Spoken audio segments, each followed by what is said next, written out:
Unique এই আইসক্রিমটা try করেছো কোনো দিন? হ্যাঁ, আমি ট্রাই করেছিলাম। টাকা আইসক্রিম না তাওয়া আইসক্রিম, সেই তর্ক দূরে সরিয়ে হাজির হয়েছিলাম মিষ্টি স্টলে। রং বেরঙের মিষ্টি দেখে তো হয়ে গেছে একদম মনোহারা। আর এদিকে আবার দইয়ের সম্মান নিয়ে হাজির মহাপ্রভু মিষ্টান্ন ভাণ্ডার। আর কষা মাংস দেখে মনে হচ্ছে না কোথাকার? হ্যাঁ, ঠিক ধরেছি, রূপা হোটেলের। আবার সাথে এরকম চিজি কুলার পিৎজা। দেশ বিদেশের বিভিন্ন খাওয়ার সম্মান নিয়ে হাজির পেটুক মশাই আয়োজিত রানীকুটি খাদ্যমেলা 2025। আর এই টাকা আইসক্রিমটা কিন্তু একেবারে পয়সা উসুল যাকে বলে, দুর্দান্ত ছিল।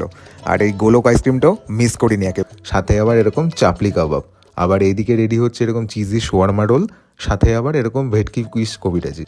আর মূল আকর্ষণ ছিল এই জায়গাটা, সমস্ত ভিড় যেন এখানেই দাঁড়িয়ে পড়ছিল। এরকম ঘ্রাণ দেখলে তো আর কার না খিদে পায়। ফেসবুকেও কমেন্ট তখন অনেক দূরে, রোজই লাইন দিয়ে নিতে হচ্ছিল তাই। আর এরকম কাবাবের সম্ভার ছিল বিভিন্ন দোকানে নিয়ে। লোকজনের ক্রেজ দেখে কখন যে বিকেল থেকে রাত্রির গড়া ছিল মনেই হচ্ছিল না। ইউনিক কিছু চকলেটের সম্ভার, সাথে এরকম পিঠে ফুলির সম্ভার, সমস্ত কিছু হাজির ছিল প্রতিটা স্টলে। খেয়ে তো হয়ে গেছি মুগ্ধ।